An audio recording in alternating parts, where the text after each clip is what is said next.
Hello and welcome to NJ Thrive's Small Business Webinars. Today is Thursday, April 4th, and you are attending one of our weekly webinars created to help New Jersey small business owners start, grow, and thrive. My name is Uzma Sheikh. I'm a consultant here at NJSBDC. And NJSBDC is New Jersey Small Business Development Centers Network. We're a statewide program to help small businesses in New Jersey with three main things. And of course, we're powered by the SBA, Small Business Administration, and partners alike. So the three things that we help with mainly are no-cost small business consulting, training and events starting at $0, just like this one that you're attending, and exclusive small business resources. If you look at the map there, that is, of course, the state of New Jersey with all the counties. And in some counties, it's there is small SBDC logos, and that's where it's to show that's where our 10 regional centers are located at certain educational institutions. So if you ever want to go say hi, if you are ever attending an event in person or maybe an appointment in person, feel free to go to njsbdc.com, find out where the regional centers are located, and yeah, go say hi. If you can see me, hear me okay, please feel free to put a 1 in the chat. Also, let us know. Hi, everybody. I'm getting all the hellos. Feel free to let us know what your small business is about, who you are, where you're from, what you're doing, all the information that we'd love to know. Feel free to network and put in, if you want to show your social media, your website, your phone number, and thing, and talk to each other.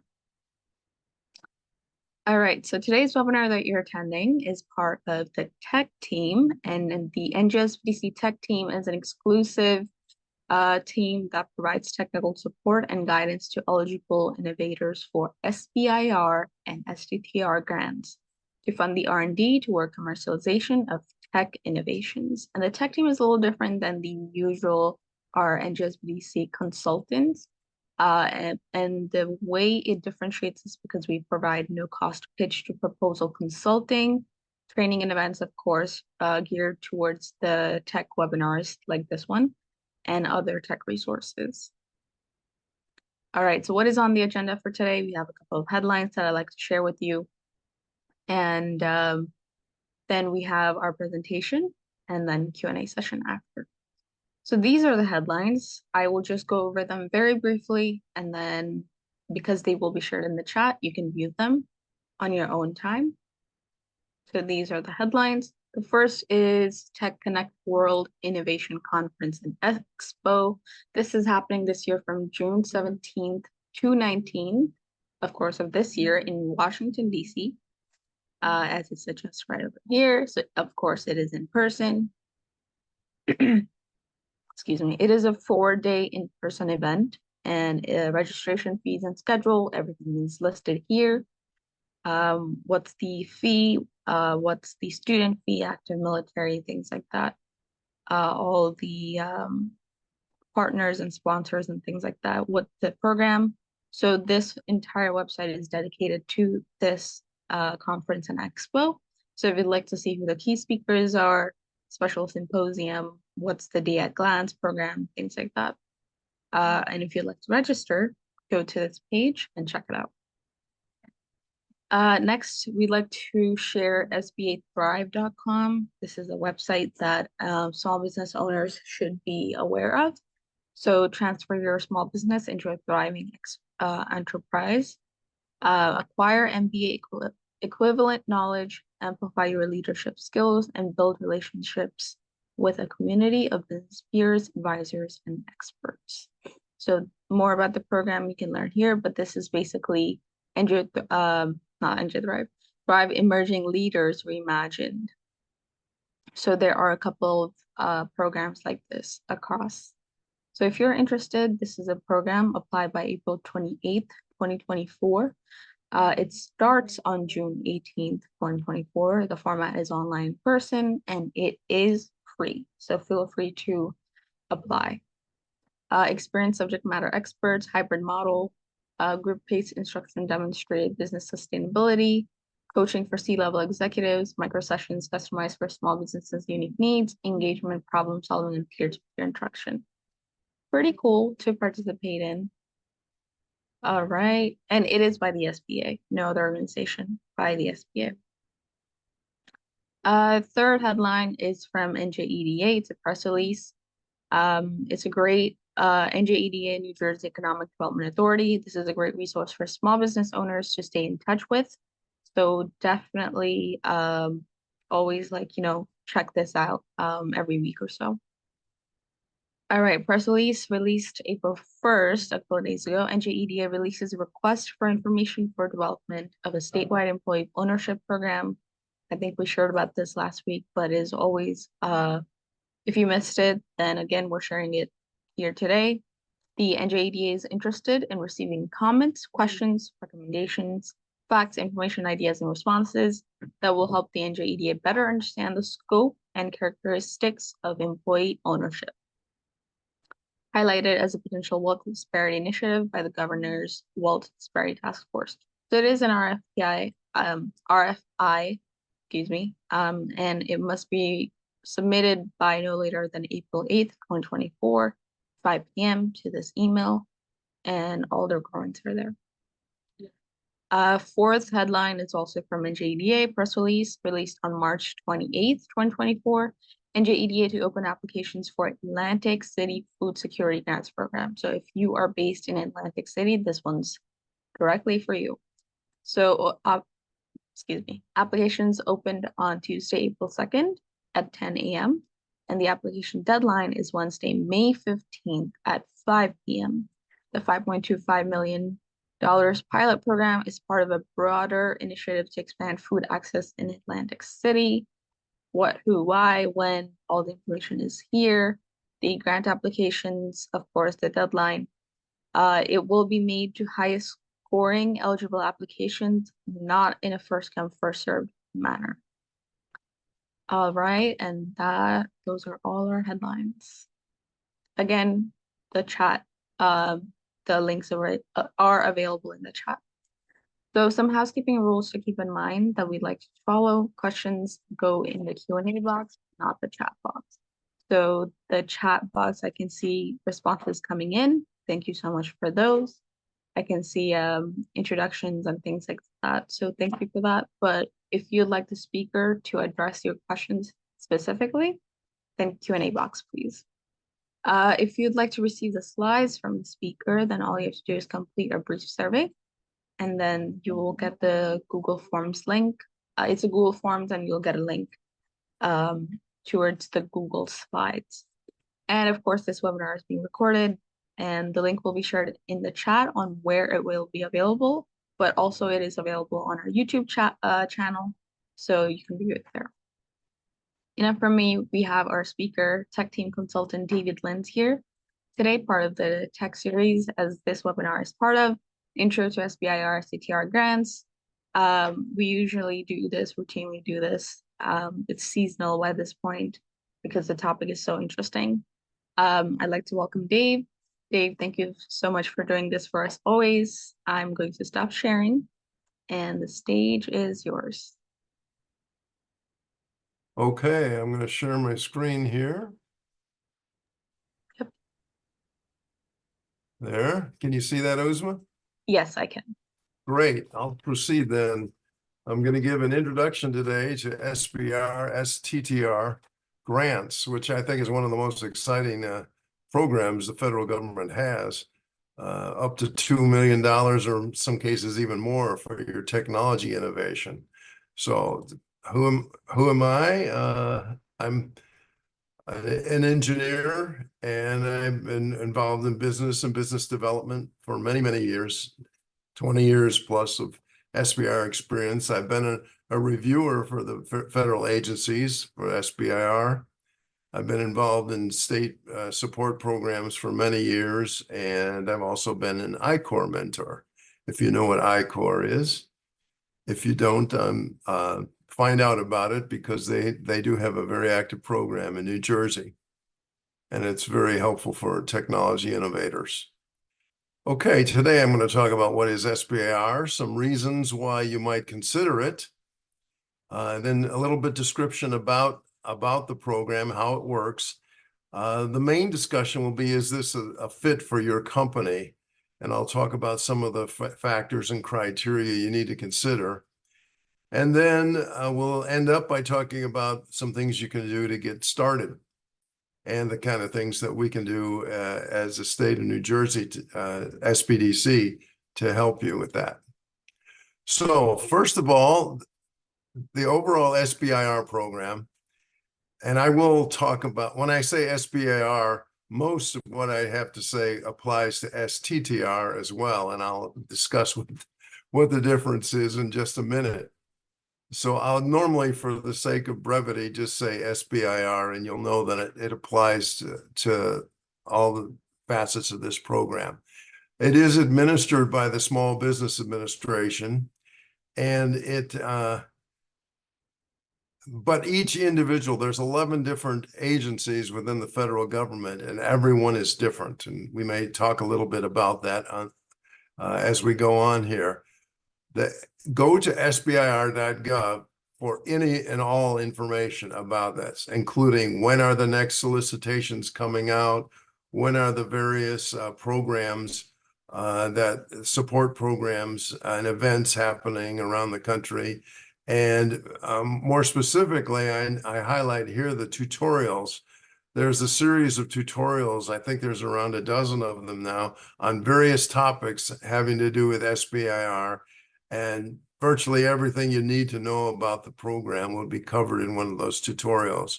So they'll get into a lot more detail than I have time to today. So I just want you to take note of that, that website right there. So let's get started and talk about what it is. Well, first of all, it's small business innovation research. Let's look at every word there.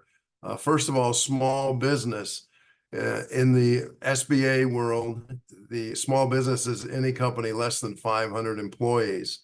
Now, I will say in the SBIR program, most of the companies that are involved in SBIR are much smaller than that. I would say 2 to 10 people in the companies. And in some cases, they're startup companies that an SBIR award is the very first thing that the company does in terms of revenue and research. So small business, innovation. Innovation implies technical novelty and risk.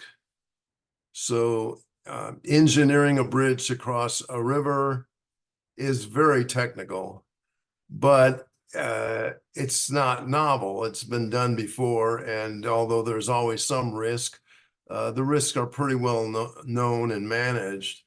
But if you wanted to build a bridge across the Grand Canyon, for example, well, that would most likely involve a great degree of technical novelty and new materials and new designs and technical risk.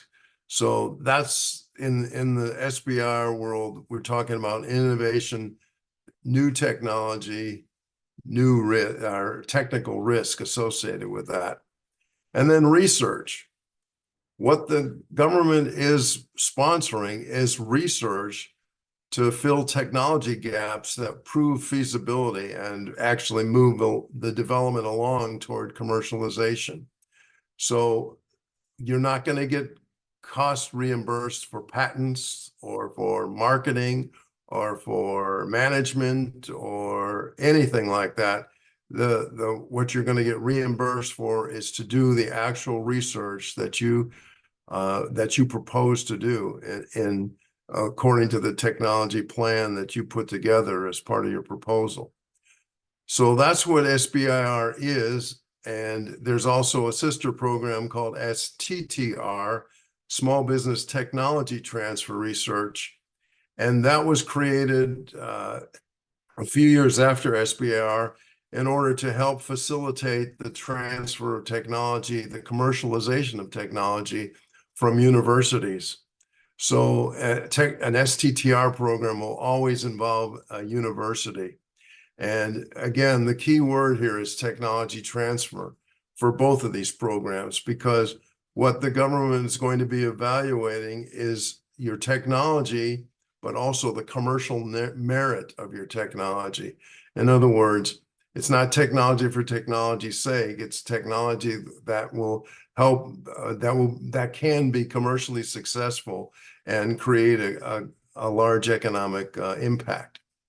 So that's basically what the SBIR and STTR are. Now, here's some reasons why you might think about this. And this is actually pretty exciting. There's 11 different federal agencies. I'll spell them out on the next slide, over a broad range of topics. That means what you're working on, it's not a guarantee that it's, that it would be of interest to one of these agencies, but it is a very broad list of agencies here. You see energy, you see agriculture, you see NASA, you see military, defense, National Institutes of Health. So there's $4.5 billion, approximately $4.5 billion every year earmarked for small businesses.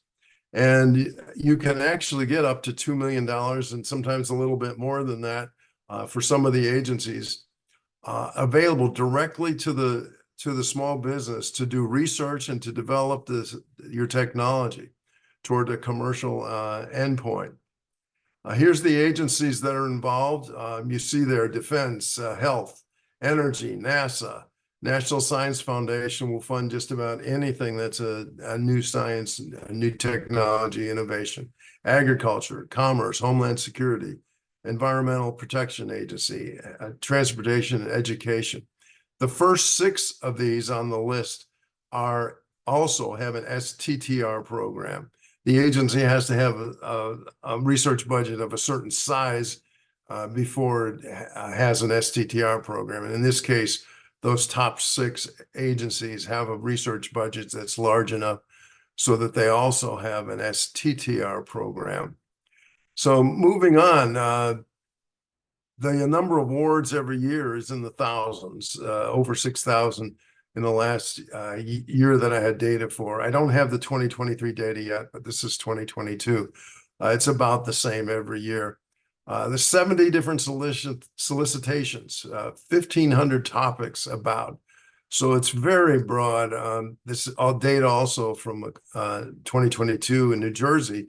You can see the companies here in New Jersey are winning these awards, 67 different companies, nearly $80 million worth of research funds to New Jersey companies.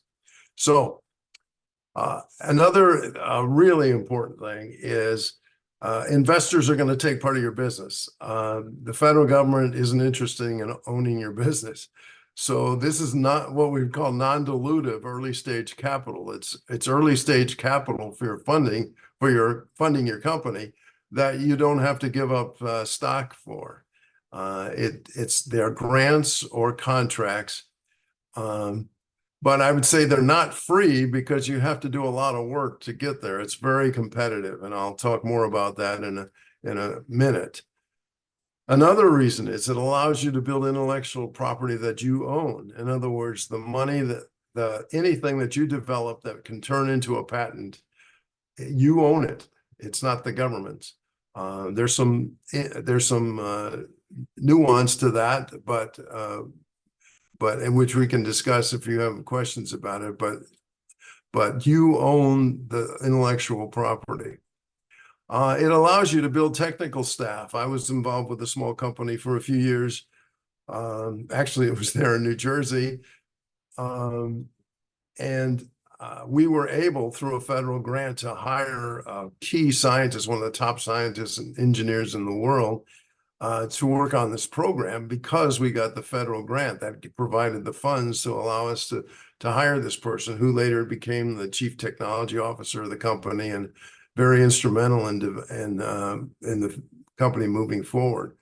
So it's another reason is with SBIR, you have a vehicle to leverage other organizations' facilities, equipment, expertise, maybe to build relationships with a strategic partner, with a federal agency, with a national lab, a university, and so forth. In other words, you can come to one of these organizations empty-handed and say, please help me. or you can come with them and say, hey, I have this great opportunity for an SBIR award. They're going to give us $250,000 in phase one and perhaps over $1 million in phase two.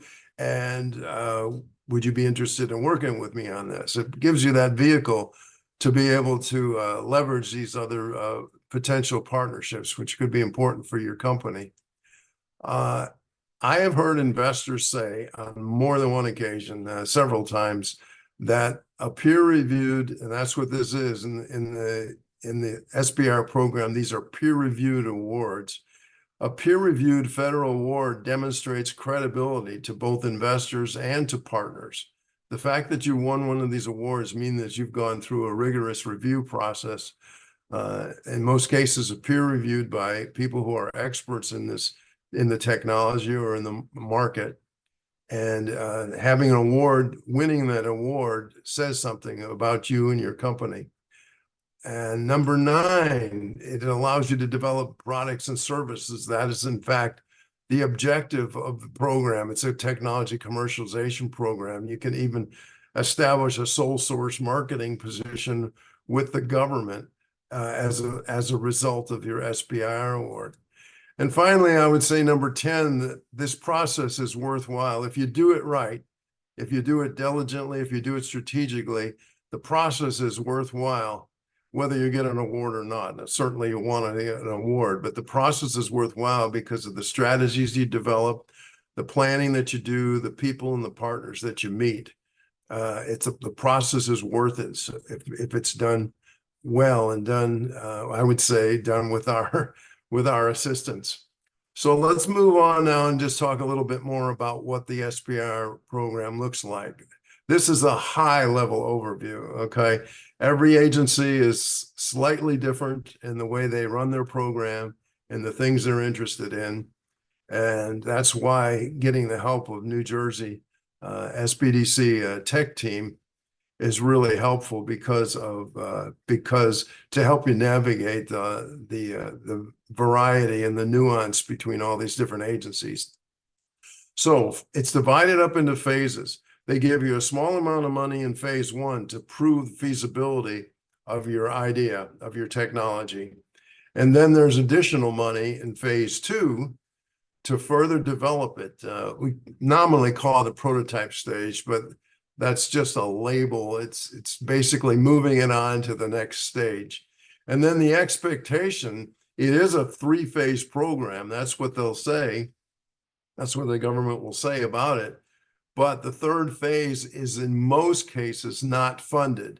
Now, there are exceptions to that. National Institutes of Health has some funding for clinical studies beyond phase 2. And the military has some programs for beyond phase 2 to help fund and commercialize the technology.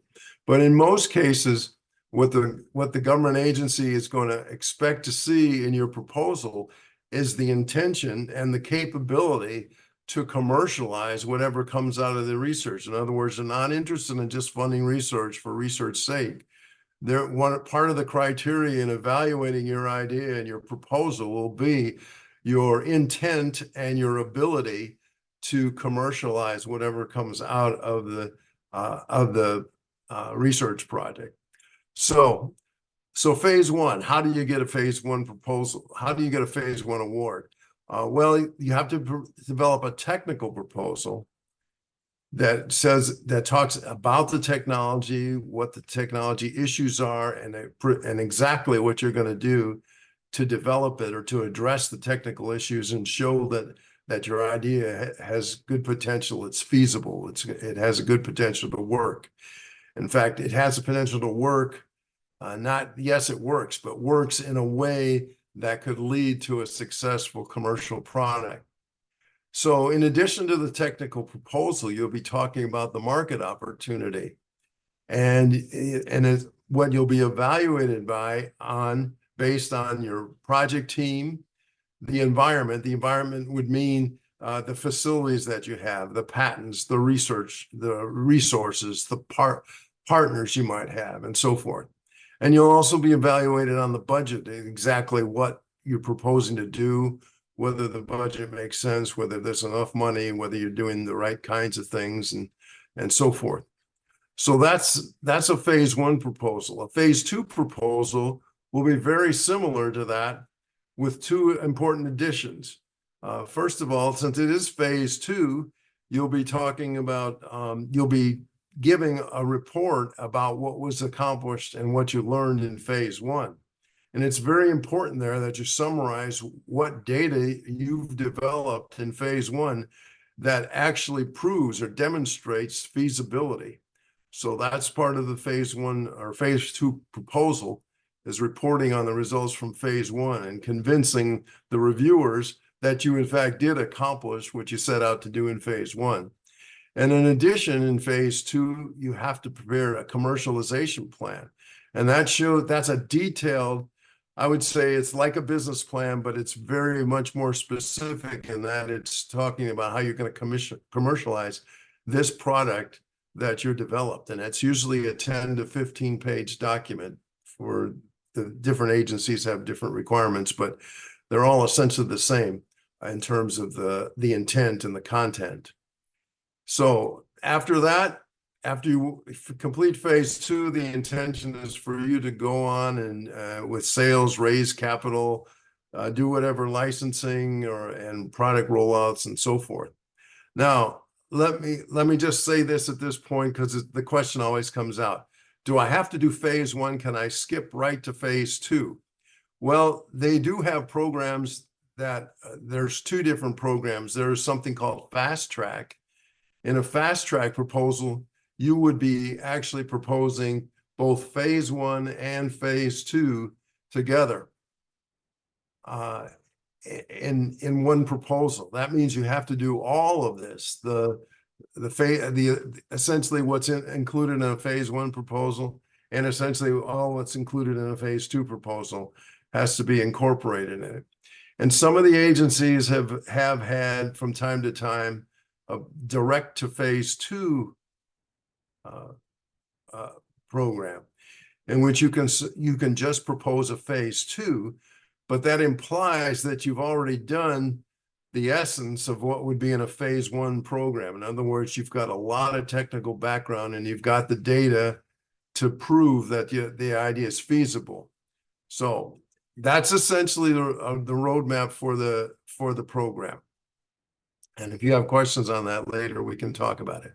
Now, the next thing I want to talk about is this a fit for me, or is this a fit for your company? And I'll go through a quick test here I do. This is what I'll do with all the new clients to evaluate the stage of their idea and whether SBIR is really a good fit. And this is a really important step for you because being competitive this is a very competitive program. And for you and your company to be competitive in this, it's going to take over 100 hours, I would say. And in some cases, if you've never done it before, it'll take quite a bit more than that of dedicated effort to pull together all the information that you need to do one of these applications. So let's look at whether this is a fit for your company. And here's the no-go, no-go criteria that I use. First of all, the topic, and I'll go through each one of these. We'll talk about the topic of your idea, of your innovation. We'll talk about your eligibility as a company. We'll talk about your story. I'll explain what I mean by that in a minute. And we'll talk about your team. So let's go through these one at a time. First of all, the technology or the topic and technology topic fit. Every great idea, every project, every successful proposal starts with a great big idea that's innovative and significant. Now, innovative means, I talked a little bit about that a minute ago. Innovative means that it's not really been done before, and that it has some level of technology risk. In other words, okay, you could write a software program to accomplish something, and maybe it's never been done before, but that doesn't necessarily mean there's any real innovation in it in terms of new technology or technical risk. So it has to be both innovative and it has to be significant. Significant means that if it is successful and comes to market, it can have a big impact. It can have a big economic impact. It can have a big security impact if it's military. It can have a big health impact if it's National Institutes of Health, whatever. So your idea has to be innovative and significant, and our team can help you discuss whether your technology, whether your topic fits. But then once we've decided, okay, this sounds like there's a good potential. Now you have to sort through what I said before, 70 different solicitations, 1,500 topics, 11 different agencies. Every one of them is different. They do things differently in each agency. They have different topics. They have different timing, different requirements for their proposals and so forth. So that's one of the things we can help you do, is sort through whether there's a good topic fit for you within one of the agencies. Now, the next thing we have to look at is your company, and are you eligible? Now, there's some legal requirements here. I mentioned the first one before. You need to be a for-profit company located in the United States. I already told you that it had to be a small business, less than 500 employees. The company has to be greater than 50% owned by a U.S. citizen or a permanent resident alien. And in some cases, you can be partly owned by a venture capital, but that only applies rarely and with only a couple of the agencies. So in most cases, it's going to be a company that you yourself own or you and your partner own, but it's greater than 50% owned by a U.S. citizen. And I mentioned before, less than 500 employees. So those are the key legal requirements. But now there's some actual practical requirements as well. And let me go through them right here with one bullet here. This is one bullet, but it says a lot, okay? You have to have the staff and facilities, and you have to to prepare what I would call a scholarly document and to execute peer-reviewed caliber research. Now, both of those terms are a mouthful, but many small businesses can't do that. They either don't have the right kind of research staff, experienced research staff, or they don't have the right kind of facilities. They don't have experience preparing what I would call a scholarly document. That's a document that's well written, organized, logical, persuasive, has references, and so forth. And to execute peer-reviewed research, that's the kind of research that would be of the caliber and the quality so that you could write a paper about it and get published in a technical journal or an engineering journal somewhere. So that's a pretty high bar for some companies, especially if they're startup companies. But I want you to be realistic about this. That's the kind of companies you're going to be competing with and sending proposals with. And you are able to partner, you're able to bring on consultants and so forth. I'll talk about that in a minute. But you do have to present a company that's well qualified, well capable of doing these things. Okay, now your idea. First of all, you need to identify something that's a very significant need or significant problem. If it's a small need or a small problem that affects just a few people, it may be very important. It may be very innovative, but it just might not be a big enough opportunity or a big enough need or problem to be able to be successful in this program. Remember, again, I keep saying this is a very innovative, it's a very competitive program. Then next once you've identified an area where there's very significant need, very significant problem, then you need to have an innovative solution.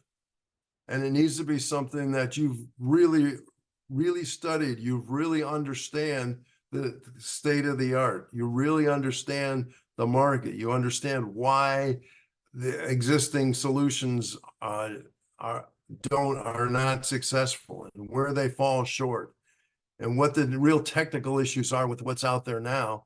And then you have to have some kind of insight or some kind of invention or some kind of development, something that's new and different that you've developed yourself that in fact does provide a solution for that need and the problem. And then to write your proposal, you need to think carefully about whether there's 2 or 3 research questions that you need to answer. These are issues right now. And okay, we think it's feasible. We've got some preliminary data, but there's really 2, maybe 3 at the most things that we need to prove or questions we need to answer. And if we can just answer these, then we'll be able to show that our idea has merit and it's feasible. And then the last major question is then once it's feasible to answer these questions and show that the technology approach is feasible, then can it result in a high impact commercial product? So what I've just laid out here is an outline of your proposal, but you have to have that story down well. You need to be able to articulate a story like that. There's a very significant need, a problem. We've done some innovation that we think has merit. It addresses what the shortcomings are, and we've defined 2 or 3 very clear, very precise and specific questions that need to answer. And if we can just answer these in a measurable or quantifiable way, then we can show it's feasible. And then when we're all done here, it's going to result in a very high impact commercial product. So that's your story. You need to be able to tell that story. And that's one of the things, if you work with one of our tech team, is we'll begin to rehearse very quickly whether you can put together a story like that that's going to be convincing and compelling for the agencies. And then lastly, you need to have a team, a winning team. And the key to this is the principal investigator. Who is the principal investigator on this? That's the one person that gets the most scrutiny and is the most I would say is the one person that gets that has the most effect on your team score, on the score of your team, and whether you'll be able to be competitive with the proposal. So what does the principal investigator do? They direct the project. They have to have qualifications in what they're doing. More than likely, they're an expert in this technology area because they've been working on it for a while, and they know what is the state of the art for the industry and so forth. So they have to be very well trained in that topic, and they need to be able to show evidence that they have experience running a research project. And that person has to be an employee of the small business. Now there's nuance here. Let me try to explain it. Well, first of all, I said usually because in some cases, some of the agencies for an STTR will allow the university person to be the principal investigator. But remember, STTR is where you're commercializing technology out of a university, and the small business is partnering with the university. But in most cases, the principal investigator's primary employment must be with the small business. What does that mean? They can't be half-time at the university, or they can't be half-time at some other company, or they can't be, working at some other place and then, being the principal investigator for your business in the evenings and weekends. That doesn't work. The person has to be their primary employment, and that means greater than 20 hours a week. In other words, they can't work anywhere else more than 20 hours. They have to work less than 20 hours, 19 and a half, 19 or 19 and a half hours somewhere else. So you might have some questions on that, but this is very important because the principal investigator is the most important person on their project. And a lot of small businesses don't have someone that can be the principal investigator. Remember, I told you the example of us hiring this person. Well, we didn't hire the person until we got the award, but we identified this person and we said, okay, when we get this award, we're going to hire this person and they're going to be the principal investigator. And that was one of the main reasons we were able to get that award. So let me move on. You have to have a scientific team. You have to show that you've got the researchers and technicians that are skilled and able to do this work. And you can use collaborators, you can use consultants, you can subcontract, you can have strategic advisors and partners, university researchers, and consultants and so forth. And I meant it says here consultants for market, technical, and business, but only consultants that are actually contributing to the scope of work, which is research work, can be reimbursed, can be paid out of the grant. In other words, you might want to have marketing business consultants to show that you've got a good commercial team, but they're not going to get paid out of the grant because the grant can only be used to do the technical research. Okay. Wow, that was a lot of information, probably overload, information overload. So let's talk about now, okay, let's say this makes sense for my company, or at least I want to explore it. What are some things we can do? Well, I would say the best thing you can do is attend a national SBIR conference. Now, the very first thing, if you were paying attention to Usma at the beginning, the very first item she mentioned was the next upcoming national SBIR conference. It's being held in Washington, D.C. It's being held 17th and 18th of June. So it's actually quite convenient. And the reason you want to go, you'd want to attend one of those is, first of all, every agency speaks from the platform and talks about their program and what they're interested in. And that's very useful to know because their interests, their topics of interest vary continually. So to find out what they're really interested in right now is very useful. There are a number of detailed how-to sessions, how to write a proposal, how to do the budget, how to just on and on and on. There's many detailed sessions, how-to sessions. But maybe the most important thing is at all these SBIR conferences, the key SBIR people from all of these agencies are there and they schedule one-on-one sessions. In fact, if you want to go to one of these conferences, you'll want to go, you'll want to schedule ahead of time your one-on-one session with you can do more than one agency, as many as you want to, as many as you have time to do. So that's the first thing you can do is attend a national conference. Now, let me say that the SBA also sponsors what's called SBIR Roadshow. And you can go to the SBA website and look at Roadshow. The problem is they don't have any sessions this year in the Northeast. So I looked at it and it looked like the closest one was somewhere in West Virginia. There's also one in Michigan, and there's one in I think South Carolina and Atlanta. So later on in the year. But in the roadshow, it's a one-day event. But at the roadshow, the most important thing is you get to schedule a one-on-one meeting with the agencies that are there.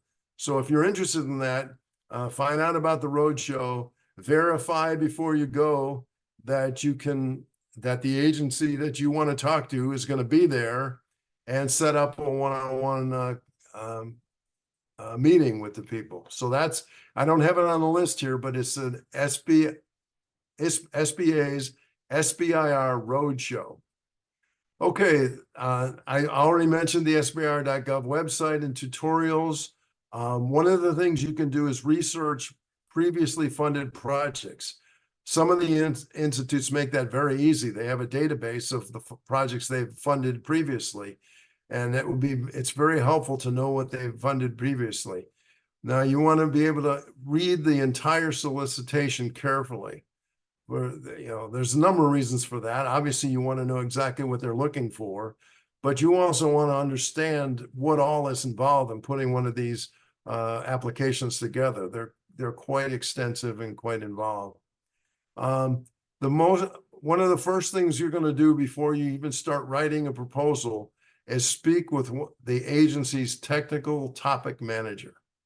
And we will help you identify who that person is and help you prepare for that meeting by writing a summary for the manager so that they'll have something ahead of your meeting. But send them a summary of your project, which we'll help you outline, and ask for a meeting on the phone, a discussion on the phone. It's very helpful to basically talk to the person who's going to be funding the project and get their ideas about what they're really looking for and what they're and some suggestions about how, whether your project is a good fit and so forth. I would say the first time you do this, plan to spend 8 to 12 weeks to complete it. And you say, well, that takes like a long time, but that one project, the one proposal I wrote, for the Department of Energy, and we got a large award for it. But I mean, I spent full time, I'm saying more than 40 hours a week for 4 straight weeks pulling it together. And the reason I say 8 to 12 weeks, because there's things that take time. You might not spend all of 12 weeks doing it, but there's things that you have to start early. For example, if you're going to subcontract to a university, you need to start the process of that subcontracting discussions like now. And you also want to have letters of support from various, from industry people, maybe from universities, and maybe from investors. These things take time to secure. So you have to register your company. And in some cases that might take several weeks to do. So again, if you're doing this if you've done it before, you kind of know the ropes and you don't have to start 3 months in advance. But if you're doing it the first time, you need to start at least 3 months in advance. And then the last thing I'm saying is get help, because everything I've talked about so far is daunting, actually, especially if you've not done it before. And so get help, and that's what we're here for, is to provide help for you. We'll help you test your fit to see whether your idea is a good fit or not. We'll help you identify the agencies and the solicitations and the topics. We'll help you think through a proposal strategy. Let's say we go through the first one and say, okay, it sounds like there might be something here. We'll help you to think about a proposal strategy. I think in terms of aims. Aims are the research activities, not what you're going to do, but what you're going to accomplish in your project. And we'll think about how we talk about the significance of it, how we talk about the significance of what you're doing, and how it can create an impact. And then it's important to think about very early on, think about the budget and the work plan. How much money what exactly do you need to do, and how much money do you need to do it, and who are the right people you need to do it, and the right facilities and so forth. Once you've drafted a proposal, we can help review them. We have several people engaged with our tech team that have been reviewers for the SBIR program for years in some cases, like myself, and we can provide review of your proposals.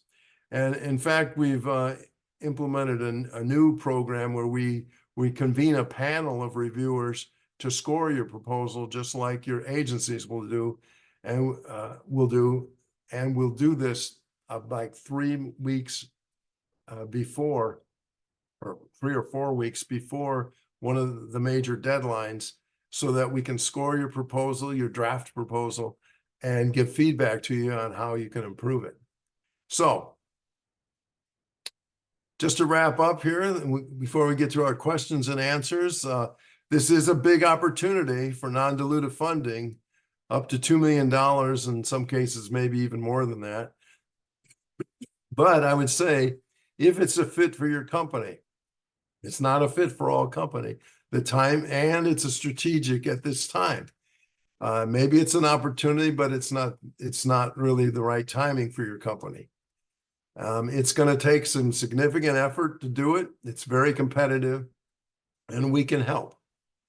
So with that, I'm going to stop my slides, and Uzma will open it up to questions.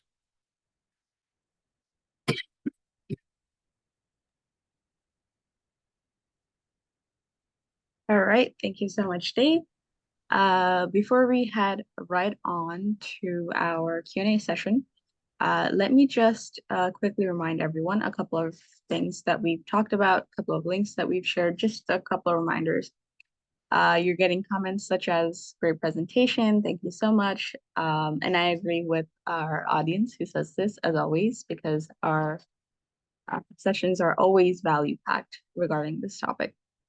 Okay, going back to the reminders, this webinar is being recorded, and if you missed anything, you want to rewatch, you can just go back to our website that we provided, and you can rewatch it there. This webinar particularly will be available in 1 to 2 business days, just a couple of time to like put it up, edit, all that stuff. And it's also available on our YouTube channel. So if you go to YouTube, just search up NJSBDC webinars, these things can pop up immediately. Another thing, the slides that Dave has just shared, if you would like them, all you have to do is complete a brief survey. It's a Google Form survey, it won't take long. You just have to provide feedback. So, you know, if you're saying how great of a job Dave did, or if you want to see more of Dave, things like that, just let us know in that survey. And once you complete that, you'll get the slides. And that, yeah, I think those are all my reminders. If I remember something else, we'll get to it. But please put your questions in the Q&A box, not the chat box, because we want to address all of them. And it is 12:54. We do run until 1:30, but we'll try to get this all the questions addressed as soon as we can. If there's anything that I can address, I'll get to, but mostly the questions will be for Dave. And if something is very nuanced or requires a one-on-one appointment, then we'll let you know. So in the order that we received them, Daryl talked about interested in being the tech grant for our graphene temp regulating embedded protective gear. That sounds really cool. And Daryl has provided information on how there are feasibility studies available that are conducted worldwide. They do need research funds to commercialize, provided in the email and such. So what are the next steps? Okay, well, we'll have to evaluate it. It is a case by case situation. But if they sign up with our tech team, Uzma, someone will talk to them, either myself or someone else, and evaluate it. Now, it's possible that you're far enough along that that you'd be past the SBIR program. In other words, that it's time for you to get investment money to commercialize.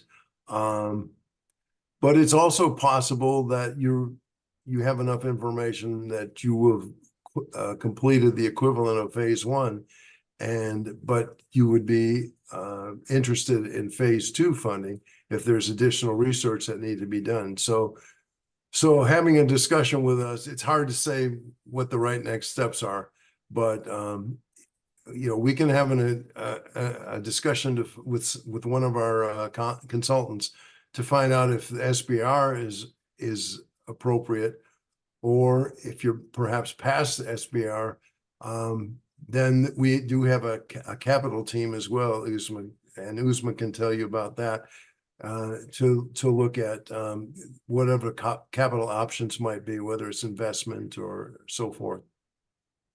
Yep, definitely. I would have said the same thing. And as always, we always direct people to njsbdc.com. For the tech team, it is njsbdc.com/tech team altogether. But feel free to check out Capital Team as well on njsbdc.com. Someone has requested that if you can go back to the slides, the top 10 reasons to pursue, that's the slide that they'd like to go back to. So if you can just, Yeah, and there we'll was. leave it at that. Yep. Yeah, it's going to take a few seconds here. No problem. Which one? Yeah, so Jatin had requested that. Jatin, if you can, I guess we'll just go back to the first one. But again, you can get these slides by completing our survey. So I guess let's leave it at this, and once we get hear back from them. Okay, Oh, next okay. question. Yeah. Next question is, let's see, Anonymous says, I want to know if this is a business grant for tech companies. Is this a business grant for tech companies or small business companies? Well, it's for businesses, non-for-profit, excuse me, it's for-profit businesses. So if you're a technology company, presumably you have some kind of business organization, whether it's whether it's an LLC or a C corp or whatever. It's for small businesses, but it's targeted for technology, for developing new technology. So, I mean, I guess it's a technology business, but in most cases it's a small technology business. Got it. Hopefully that answers your question. If not, let us know or feel free to expand on your question. Let's see. I'm just gonna take a quick look. Okay, so Jitin had said the first and the second one and the federal agency slide. So we did have it on the first slide. This is the second slide, and then we'll put it to the agencies. Yep, there we go. Next question is from Beth, who asks, are the SBIR awards ever awarded for unique technology apps, or does there need to be a physical product? Oh, yes, it is. An app is possible. There are programs in the health field. There are programs within National Science Foundation. But again, you're writing an app. If it's a software development program that doesn't involve any real new technology, then it may or may not be relevant. I'm sorry, it's hard to give like a definitive answer to this because there's 11 agencies. Yeah. They're all different. The Department of Defense is going to fund, they'll have 200 topics at one time, and it'll be very specific. We need a solution for this, the communications problem and so forth. And in some cases, the solution will be an app of some sort or some combination of hardware and software.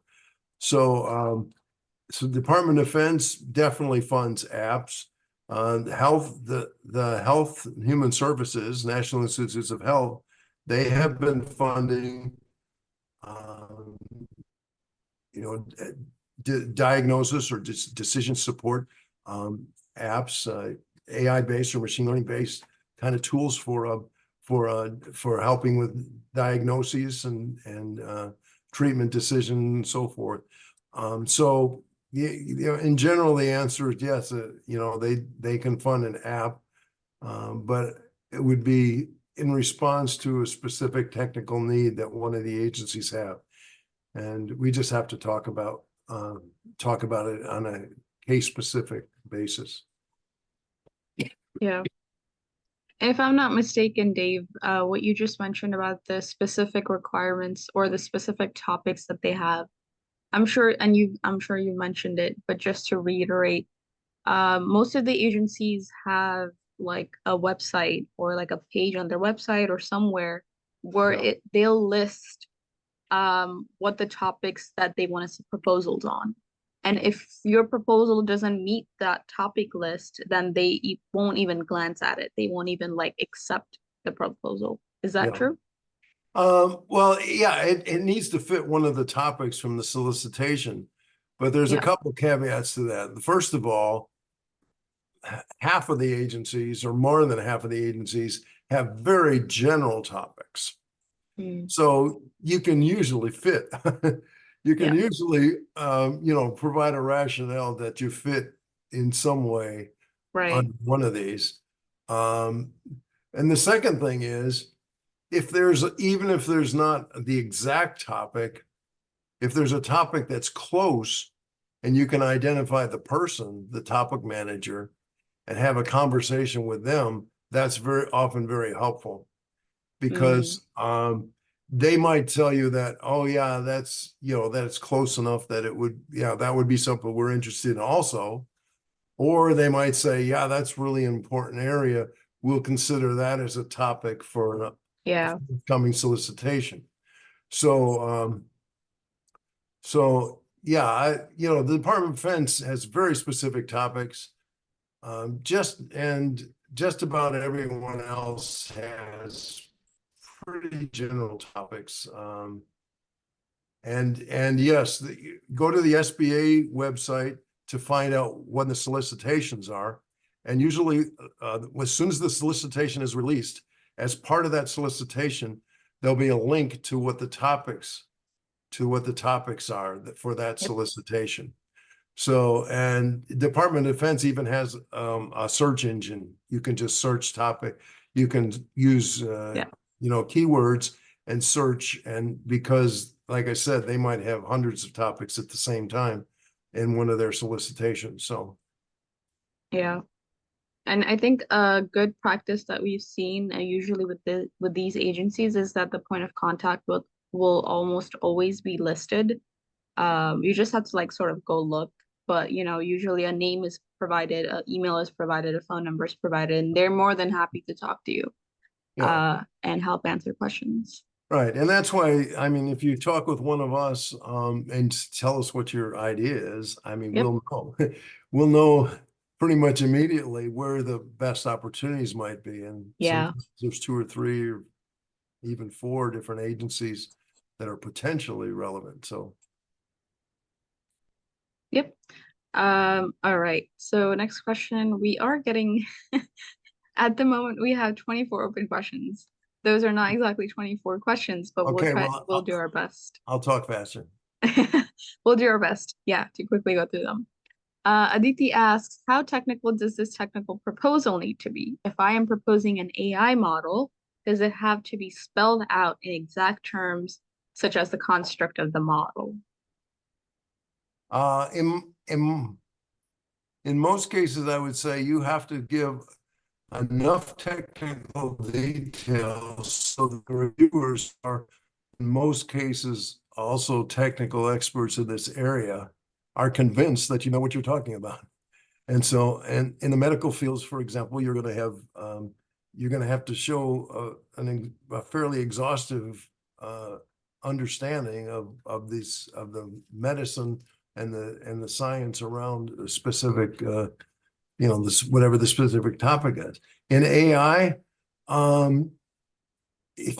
if you have some innovation in the AI in your approach to it, that is really the kernel of your innovation. You're right. You want to be very careful about giving away your secret sauce. So I would say that if you have something that's innovative to the point that you don't want to give it away, you may want to. We might want to talk about a strategy of making sure it's protected by patents or whatever before you submit it. Now, having said that, we're on the topic of confidentiality. The reviewers are signing confidentiality agreements and are expected not to divulge the information. But you know, like you know what they say, you can't unsee something. I mean, once you've seen it, you can't unsee it. So yeah, your AI engine, if there's some nuance to the way you do the AI that gives it a particularly, you know, competitive advantage in performance, that would be something you'd have to discuss in sufficient technical detail for the reviewers to be able to understand, you know, what you're talking about. You can't just say, well, you know, we've got a new way of doing it. Trust me, that's not gonna work. So I know I didn't give you a direct answer. We'd have to go over case by case in a lot more detail to answer you to your satisfaction, I'm sure. For sure.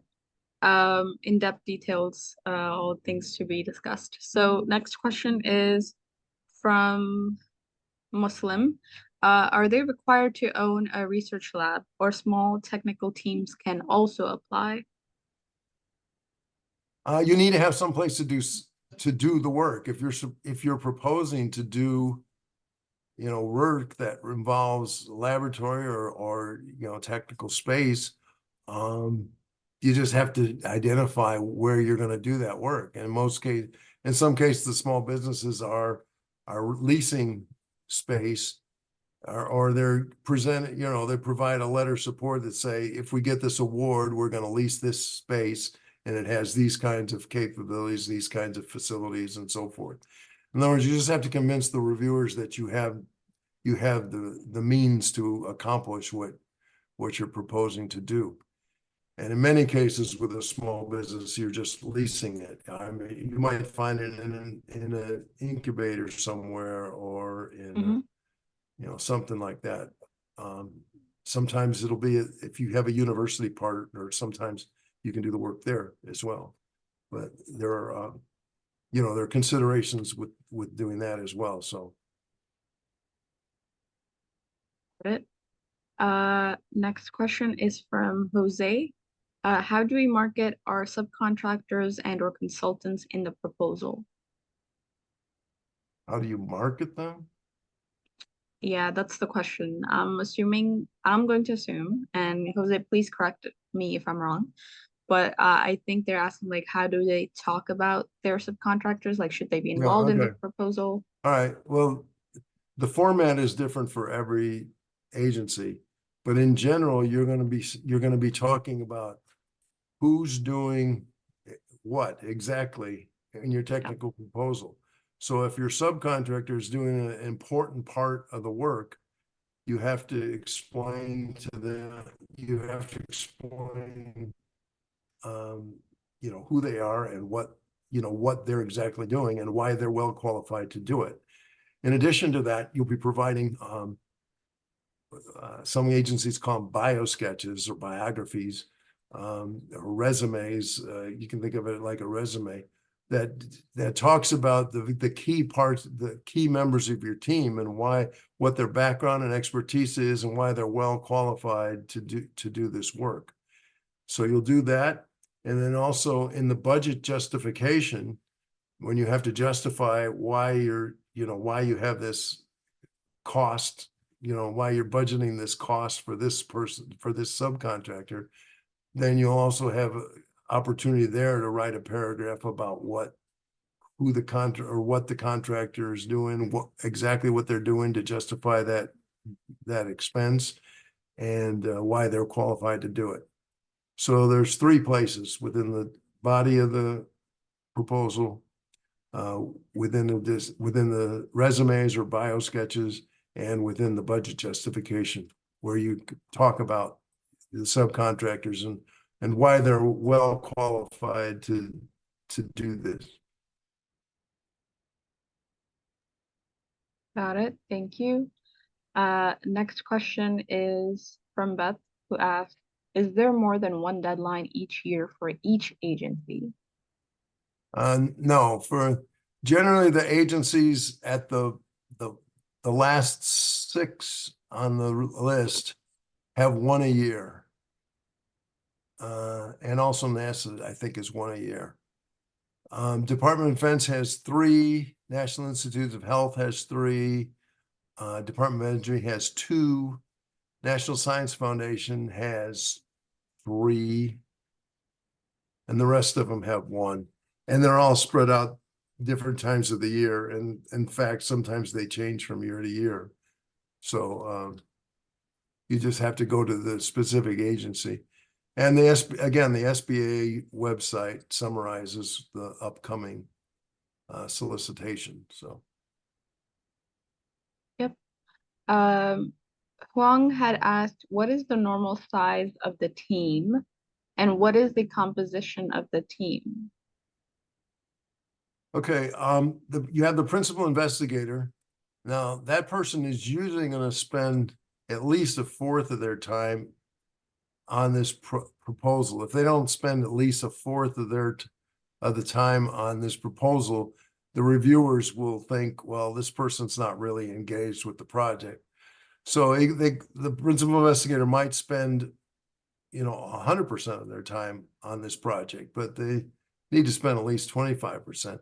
And then there's usually 1 or 2 engineers or scientists, technicians that are doing, if there's lab work, there's technicians and so forth. There's there's at least 1 key engineer doing the work and maybe 2. Sometimes it's the principal investigator and 1 other person. So the research teams are usually, for a phase 1, usually 3, maybe sometimes 4 people. And then you might have a consultant or 2, but the consultants just sometimes come in and are actually doing some of the work. Or in some cases, the consultant would just be involved in reviewing the work, review the test plan, reviewing the results when they come out and so forth.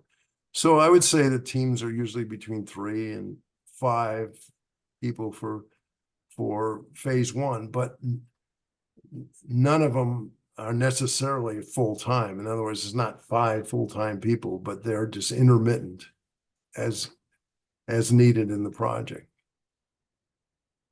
Yep. We have 7 more questions to go. And just a reminder that it is 1:14 p.m. So next question is from Jerry. Jerry asks, can the research be for the development of an innovative service instead of a product? It could be if there's some level of service, if there's some level of innovation there. I mean, that's new and different and so forth. It's possible. I mean, it's not precluded, let me say, but for most cases, it's going to be some tangible product or a tangible software product.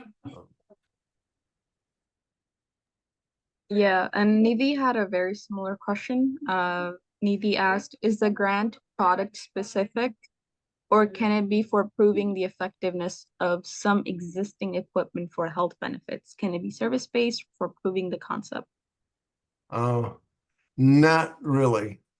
If it's existing, especially if it's something that's already existing and it's already in use, then any other work you would be doing would be kind of construed by the agencies as marketing or proving things to support its market introduction. And it might be a very good product, it might be very innovative, it might be very impactful, but it's probably past the point of development that is really the target for SBIR. SBIR is trying to fund things that have very high, they're very innovative, have a real high potential of impact, but really are at a point where they're very difficult to get the early stage funding. So they call this a seed fund. It's a very early stage funding. If the product's already developed and you just want to test it, it may be too far along. Now, having said that, the Department of Defense is always looking for solutions to specific problems. And if you happen to have, if your product happens to solve a problem that they need, then they would be interested in it. So we'd have to look, just look at it and see whether it's something that, but you have to remember the Department of Finance is working on stuff, on the Star Trek kind of stuff. I mean, the stuff that they fund is way out there in terms of new innovations. Ama. All right, next question is from Beth.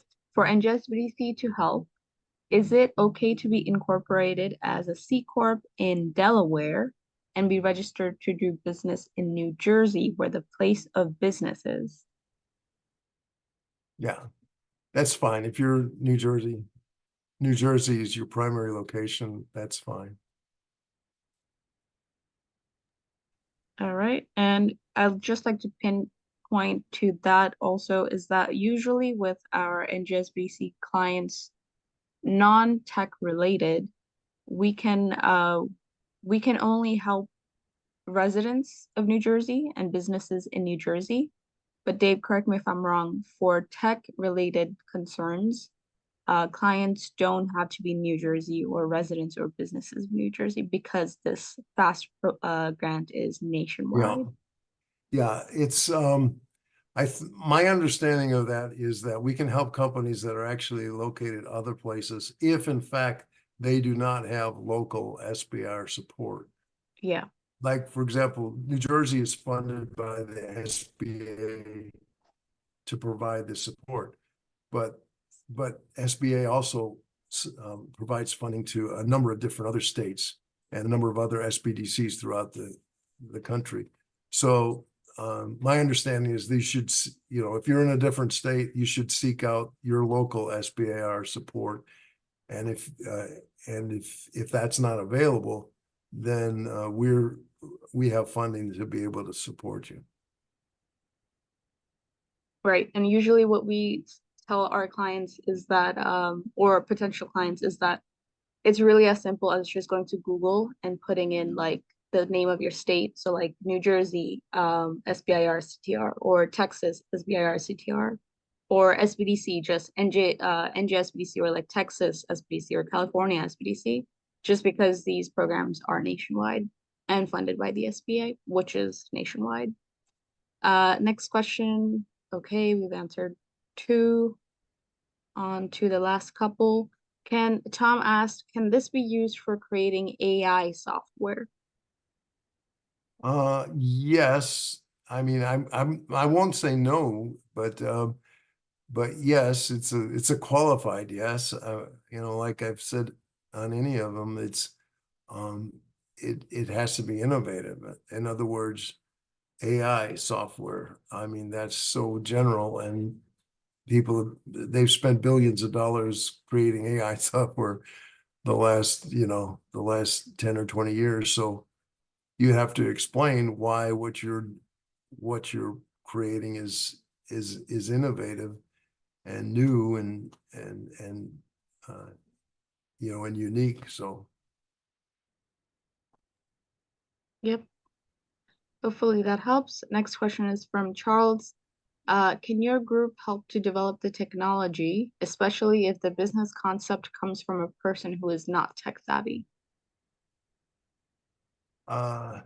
no, we only provide consulting with regard to the writing the applications proposals for the for the SBIR program. It's up to you to be able to put together a technical team that would be adequate to be competitive if you're interested in going after this kind of work. And I would say if it's primarily a technology-based business and you don't have technology people, within your business, then you might want to consider that as being strategic for your company. I mean, I'm not giving any advice here, but I'm just saying that's one of the considerations. I've often heard investors say that they like to see tech businesses that have a business person and a tech person, and if they don't have both, then something is missing. So I'm just repeating here what I've heard investors say. Yep. Next question is, all right. Next question is from Lillian.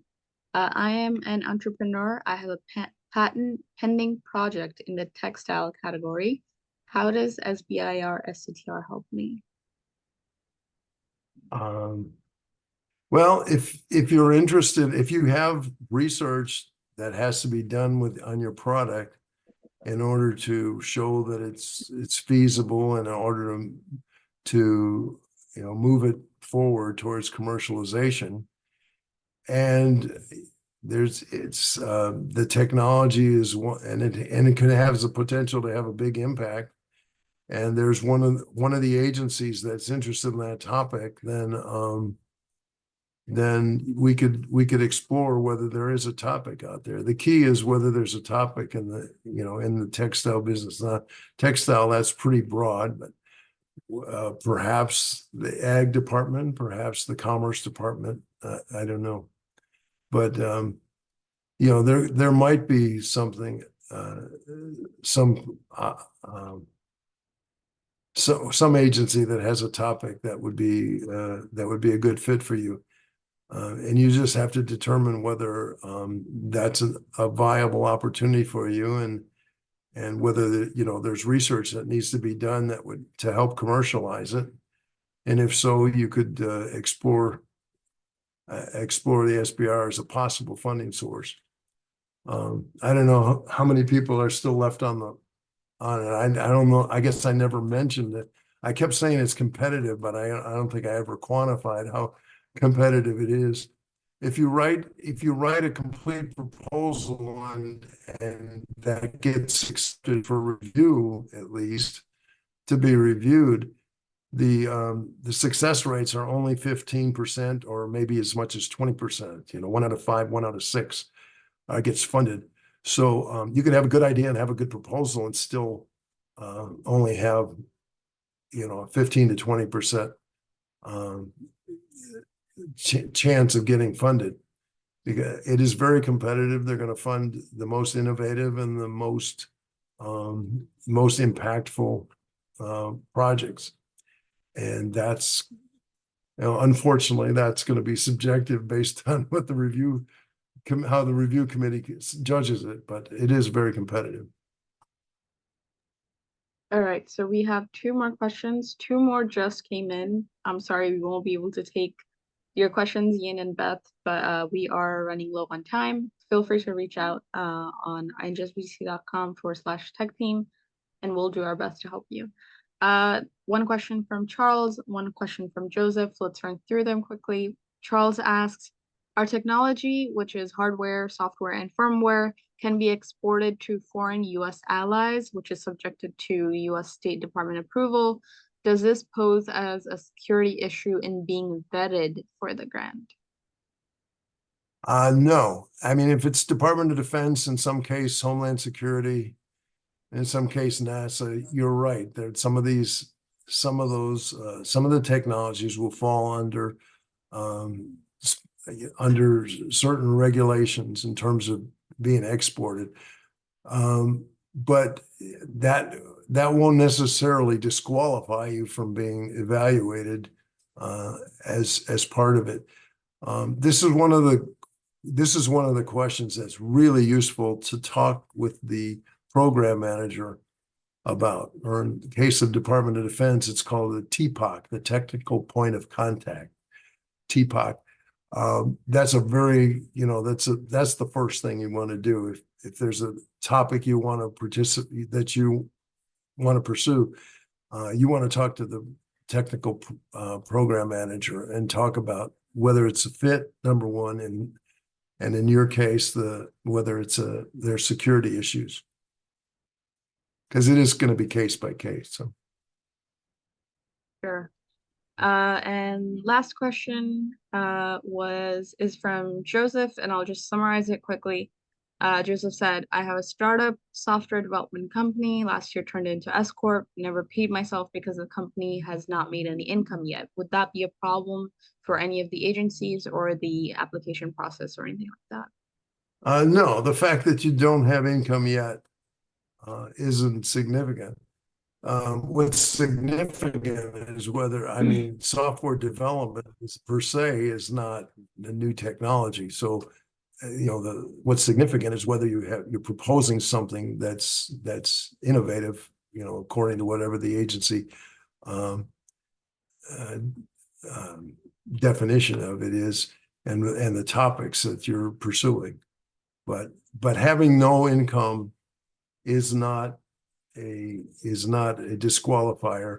I think I mentioned that, some tech companies, the SBIR award is the first revenue that they have as a company. So,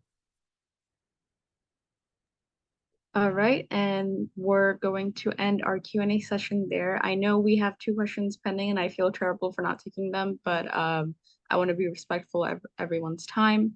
And of course, some people are in different time zones and stuff, so especially Dave. So I want to be respectful of your time, Dave, and our audience. So this concludes our Q&A session. This concludes our webinar. I'm just going to share some quick links and things. Feel free to reach out on, of course, this website. Thank you so much for everyone joining. And thank you so much, Dave, for doing this with us. I'm sure we'll get some clients that you and I look forward to. Hint, hint, if you are coming in with an inquiry, I'll be the first one to speak to you and pass off on to our consultants. So there's that. NJSBDC.com, this is our main page. If you are looking for a resource to add on to for weekly updates and such, then I know I am biased, but I think this is a great resource because we offer research and tools and upcoming events and blog posts and podcasts and resources hub. So please check this out. Take maybe 2 to 3 minutes out of your day and check it out. So Dave had mentioned Capital Team and of course the Tech Team. So if you go to specialty programs, you can check out Capital Team, which I won't highlight at the moment. But Tech Team, when you click on that, of course, this page comes up and this is where you will go to put in your email, select a county if you're from New Jersey, and request counseling. And our Tech Team, of course, is on there, some testimonials, some educational series webinars that we've done in the past, things like that. So definitely, and the FAQ, most important, if you have some questions that we can help answer. And quickly, I'll just go into Entry Thrive Small Business Webinars. You go to events, this page over here opens up to this. And this is our video library. So any and all topics, whether it's tech related or non-tech related, marketing, procurement, business, things like that, definitely sign up. Registration, all of that. We have tons and tons of videos. We've been doing these webinars for the past 4 years, I believe. So check them out. And yeah, we also offer counseling and events and such in Spanish. So if you need help, let us know and we'll be happy to accommodate. Okay, Q&A session's done. Upcoming webinar next Tuesday, session 21, as part of our registration on how to register with the state of New Jersey with NJSBDC support. We've been doing this since November, I believe. So up now 6 months. So NJSBDC's blueprint for business registration success in New Jersey, same time as always, but this is on Tuesday, 12 p.m. to 1:30. Check it out. And NJSBDC Tech Team helps innovators grow, no cost pitch to proposal consulting, training and events starting at $0, just like this one you're attending, and exclusive small business resources. All right, so thank you all. Thank you, Dave. Thank you, our attendees, for attending. We appreciate your support. We appreciate your help. See you next Tuesday. And if not Tuesday, then Thursday. All right, take care and be safe.